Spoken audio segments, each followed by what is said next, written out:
Syria এমন একটি দেশ যার মাটি ইতিহাস, ঐতিহ্য এবং সমৃদ্ধ সংস্কৃতির সাক্ষী। কিন্তু এই দেশটি গত এক দশকেরও বেশি সময় ধরে ছিল যুদ্ধের ময়দান। রাজনৈতিক অস্থিরতা, গৃহযুদ্ধ এবং আন্তর্জাতিক শক্তির প্রভাবের কারণে সিরিয়া পরিণত হয়েছিল অশান্তির প্রতীকে। বাশার আল আসাদের শাসনামলে এই অস্থিরতার কেন্দ্রবিন্দুতে ছিল। 2000 সালে ক্ষমতায় আসার পর থেকে আল আসাদের পরিবার সিরিয়ার উপর তাদের ক্ষমতার মুখী শক্ত করে রেখেছিল। তার শাসনকাল শুরুতে কিছুটা উদার মনে হলেও সময়ের সঙ্গে তা হয়ে ওঠে কঠোর এক নারকতন্ত্র। 2011 সালে আরব বসন্তের ঢেউ সিরিয়ায় আঘাত হানলে দেশের জনগণ গণতন্ত্র এবং অধিকার দাবি করে পথে নেমে আসে। কিন্তু তাদের এই প্রতিবাদ কঠোরভাবে দমন করা হয়। এই দমন পীড়ন থেকে শুরু হয় গৃহযুদ্ধ, যা একসময় আন্তর্জাতিক সংঘাতের রূপ নেয়। সিরিয়ার বিভিন্ন অংশে বিদ্রোহী গোষ্ঠী, কুর্দি বাহিনী এবং জঙ্গি গোষ্ঠীগুলোর কার্যক্রমের মধ্য দিয়ে দেশটি বিভক্ত হয়ে পড়ে। এরই মধ্যে আসাদ সরকারের বিরুদ্ধে সাধারণ মানুষের ক্ষোভ ক্রমেই বৃদ্ধি পায়। বহু বছরের রক্তক্ষয়ী সংঘর্ষ, আন্তর্জাতিক চাপ এবং জনগণের অব্যাহত আন্দোলনের ফলে অবশেষে বাশার আল আসাদের শাসনের পতন ঘটে।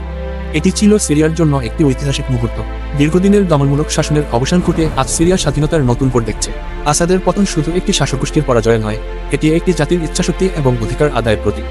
সিরিয়ার জনগণ প্রমাণ করেছে যে কোনো শক্তিশালী শাসকের বিরুদ্ধেও একতা এবং সাহসিকতার মাধ্যমে বিজয় অর্জন করা সম্ভব। আজ সিরিয়া একটি নতুন যাত্রা শুরু করেছে। স্বাধীনতা, গণতন্ত্র এবং শান্তির জন্য তাদের সংগ্রাম এখনও শেষ হয়নি। তবে এই স্বাধীনতা তাদের একটি নতুন দিশা দেখাচ্ছে। উন্নয়ন, শিক্ষা এবং ঐক্যের মাধ্যমে সিরিয়া আবার মাথা উঁচু করে দাঁড়াবে। একটি শক্তিশালী এবং সমৃদ্ধ জাতি হিসেবে গড়ে উঠবে এই আশাবাদ ব্যক্ত করছে।